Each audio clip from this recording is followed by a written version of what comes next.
দর্শক, খুবই একটি নির্মম কাহিনী।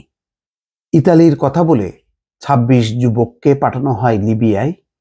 দালাল চক্রের ফাঁদে পড়ে নিঃস্ব ২৫টি পরিবার।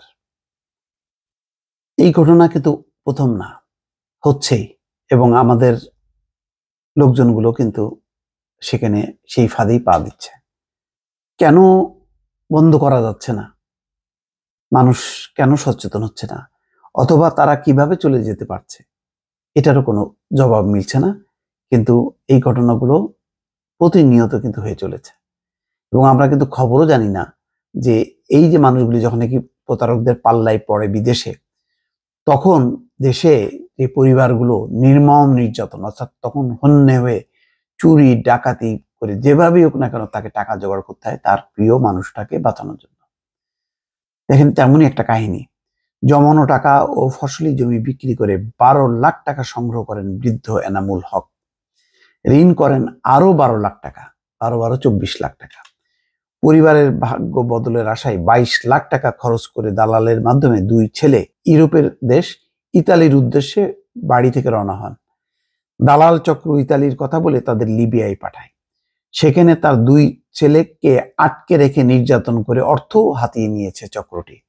১ বছর ধরে দুই ছেলের সঙ্গে পরিবারের কোনো যোগাযোগ নেই। কত যুবক ওই সেখানে মাফিয়াদের হাতে যে আটক আছে তার কোনো ইয়ত্তা নেই, এবং প্রতিনিয়ত তাদেরকে অত্যাচার করা হচ্ছে, নির্যাতন করা হচ্ছে, কোনো রকমে বাঁচিয়ে রাখা হচ্ছে, যে তাদেরকে অত্যাচার নির্যাতন করে যাতে দেশ থেকে টাকা হাতানো যায়।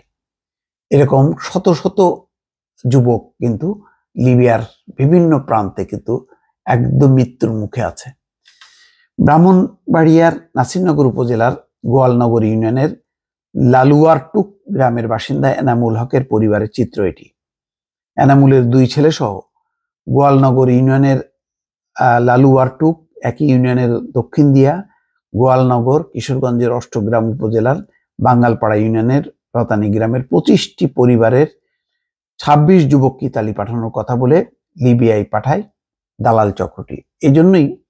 এজন্য প্রত্যেকেই ১১ লাখ টাকা দিতে হয়েছে। নির্যাতন ও হয়রানির পর তাদের মধ্যে ৯ যুবক দেশে ফিরলেও বাকিদের কেউ কেউ এখনো বন্দী এবং কয়েকজন এখনো নিখোঁজ রয়েছেন। দালাল চক্রের খপ্পরে পড়ে নিঃস্ব হয়ে পড়েছে ২৫টি পরিবার। দালালদের বিচার দাবি করে ক্ষতিপূরণ চেয়ে স্বজনরা এলাকায় মানববন্ধনও করেছেন, লাভ নেই। লিবিয়া এমন একটা দেশ যে দেশে কোনো সরকার প্রশাসন কিচ্ছু নেই। সেখানে মাফিয়াদের সঙ্গে যোগাযোগ করে তাদেরকে আরো টাকা পয়সা দিয়ে ছাড়াতে হয়।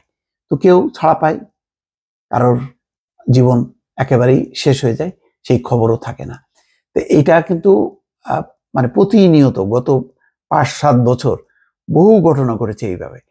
তারপরেও যদি কেউ সবকিছু টাকা পয়সা ক্লিয়ার করে, মানে যদি ছাড়াও পায় তাদের কাছ থেকে, তারপরে তাদেরকে একটা ছোট নৌযানে তুলে দেওয়া হয় সাগরে, যেই সাগর পাড়ি দিয়ে সে ইতালিতে যাবে, সেই ভূমধ্য সাগর পাড়ি দেওয়ার মতন অবস্থা সেই নৌযানটির হয় না।